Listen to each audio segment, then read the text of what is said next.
તો તમે જુઓ છો કે એકદમ સરસ ક્રિસ્પી અને કુરકુરી પટ્ટી બની અને તૈયાર છે. તો છે ને એકદમ સરસ જે બજારમાં મળે તેવી જ.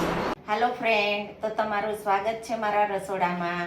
તો આજે હું તમારી સાથે શેર કરીશ પટ્ટી મરચાંની રેસીપી. તો ચાલો શરૂ કરીએ રેસીપી.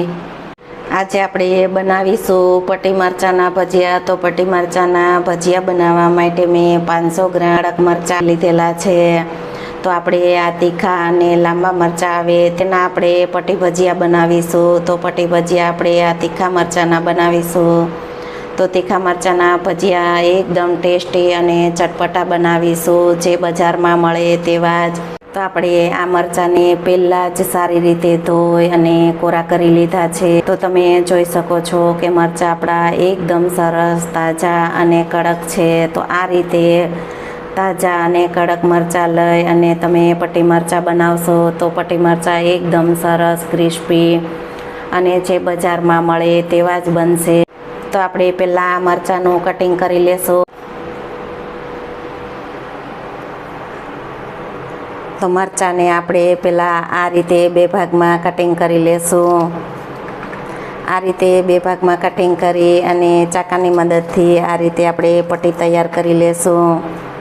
તો આપણે જે બી અને અંદરની જે આ રગ છે તેને કાઢી લેશું. તો આ રીતે આપણે બધા જ મરચાંનું કટિંગ કરી લેશું. તો આપણે આ રીતે મરચાંનું કટિંગ કરીશું અને અંદરથી જે બી અને રગું કાઢી લેશું. તો મરચાંની તીખાશ થોડી ઓછી થશે અને ખાવાની મજા આવશે. તો આપણે બધા જ મરચાંની આ રીતે પટ્ટી તૈયાર કરી લીધી છે. તો તમે જોઈ શકો છો. તો આપણે આ રીતે મરચાંની પટ્ટી કરી લેવાની અને તેમાંથી બી અને રગું કાઢી લીધી છે.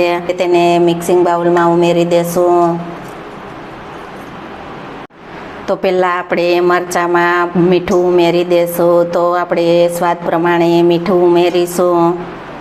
પટ્ટીને આપણે ટેસ્ટી ચટપટી બનાવવા માટે અડધી ચમચી ખાંડનો ઉપયોગ કરીશું. આપણે મીઠું અને ખાંડ ઉમેરી દીધા છે. તો તેમાં આપણે 1 લીંબુનો રસ ઉમેરીશું. તો આ રીતે આપણે ખાંડ, મીઠું અને લીંબુનો રસ ઉમેરી અને મિક્સ કરી 5 મિનિટ આપણે રહેવા દેશું. તો આપણે ચમચીની મદદથી પહેલાં સારી રીતે મિક્સ કરી લેશું. મિક્સ કરી અને 5 મિનિટનો રેસ્ટ આપી દેશું. એ 5 મિનિટ જેવું થઈ ગયું છે અને તમે જોઈ શકો છો કે આપણે ખાંડ અને મીઠાનું આ રીતે પાણી થઈ ગયું છે. તો જો આ રીતે ખાંડ અને મીઠાનું પાણી થઈ જાય એટલે આપણી પટ્ટી છે તે એકદમ સરસ, ટેસ્ટી, ચટપટી અને ખાટી મીઠી એવી તૈયાર થશે. તો આપણે તેમાં ચણાનો લોટ ઉમેરી દેશું. મોટા 4 ચમચા જેટલા ચણાનો લોટ ઉમેરીશું. પહેલાં આપણે મોટા 4 ચમચા જેટલા ચણાનો લોટ ઉમેરીશું. જો વધારે જરૂર પડશે તો આપણે વધારે લોટ ઉમેરીશું. 1 ચમચી આપણે વરિયાળીનો ઉપયોગ કરીશું.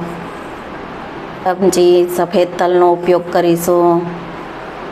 1 ચમચી કસૂરી મેથી, 1 ચપટી આપણે લીલા ધાણાનો ઉપયોગ કરીશું. તો તમે તલ, વરિયાળી, કસૂરી મેથી, લીલા ધાણા ઉમેરી અને જો તમે પટ્ટી બનાવશો તો ખાવાની બહુ જ મજા આવશે. આપણે ખાંડ, મીઠું અને લીંબુ ઉમેરેલું છે. તો આપણે પાણીની જે પ્રમાણે જરૂર પડે તે જ પ્રમાણે આપણે પાણીનો ઉપયોગ કરવાનો. તો આપણે જરૂર પ્રમાણે પાણીનો ઉપયોગ કરીશું. તો પહેલાં આપણે 4 ચમચી જેટલું પાણી ઉમેરીશું. 4 ચમચી જેટલું પાણી ઉમેરી અને આપણે પહેલાં સારી રીતે મિક્સ કરી લેશું. જુઓ છો કે આપણે 500 ગ્રામ મરચાં સામે 4 મોટા ચમચા ચણાના લોટનો ઉપયોગ કરેલો છે. કોરો લોટ ઉમેરી અને તેમાં આપણે 4 થી 5 ચમચી જેટલા પાણીનો ઉપયોગ કરેલો છે. તમે જોઈ શકો છો કે ચણાના લોટનું એકદમ સારું એવું કોટિંગ થઈ ગયું છે. આ રીતે કોટિંગ કરી અને આપણે ક્રિસ્પી અને કુરકુરી પટ્ટી તૈયાર કરી લેવાની. તો આપણે તેલ ગરમ થઈ ગયું છે. તો મરચાંની આપણે પટ્ટી તળી લેશું.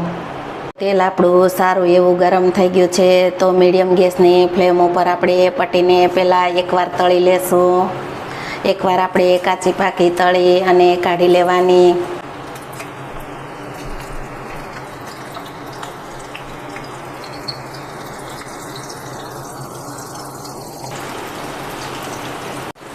તો તમે જુઓ છો કે પટ્ટી આપણી એકદમ સરસ ઉપર આવી ગઈ છે તેલ.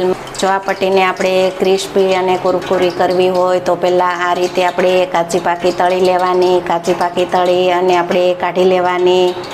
આ જ રીતે પહેલાં બધી પટ્ટી તળી લેવાની. ત્યાર પછી આપણે બીજી વાર તળી અને ક્રિસ્પી કુરકુરી કરીશું. તો આ રીતે આપણે બધી જ પટ્ટીને પહેલાં કાચી પાકી તળી લેશું.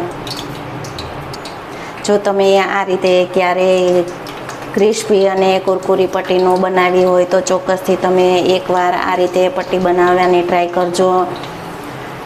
તો જે બજારમાં મળે તેવી જ એકદમ સરસ ક્રિસ્પી કુરકુરી ખાવાની મજા પડી જશે. તો આપણે આ રીતે બધી જ પટ્ટીને પહેલાં તળી લેવાની છે. તો આપણે કાચી પાકી પટ્ટી તળી અને તૈયાર કરી લેશું. તો આપણે એકવાર આ રીતે પટ્ટીને કાચી પાકી તળી અને આપણે કાઢી લીધી છે. તો હવે આપણે હાઈ ગેસની ફ્લેમ ઉપર બીજી વાર પટ્ટીને આપણે તળી લેશું. તળી અને ક્રિસ્પી કુરકુરી તૈયાર કરી લેશું. તો આપણે બીજી વાર પટ્ટીને તળી લેશું.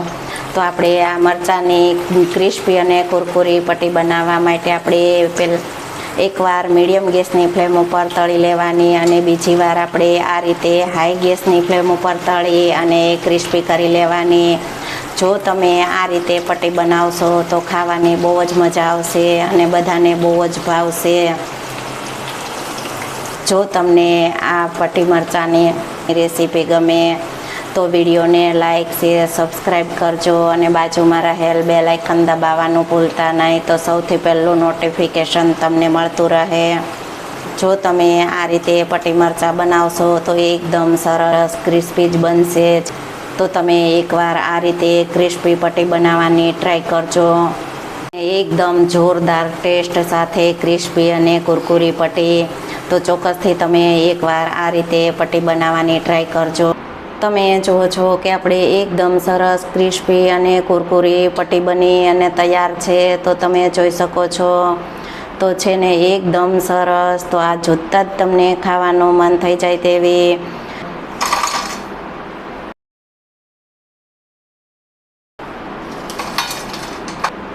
તો તમે જુઓ છો કે એકદમ સરસ ક્રિસ્પી અને કુરકુરી પટ્ટી બની અને તૈયાર છે. તો છે ને એકદમ સરસ જે બજારમાં મળે તેવી જ.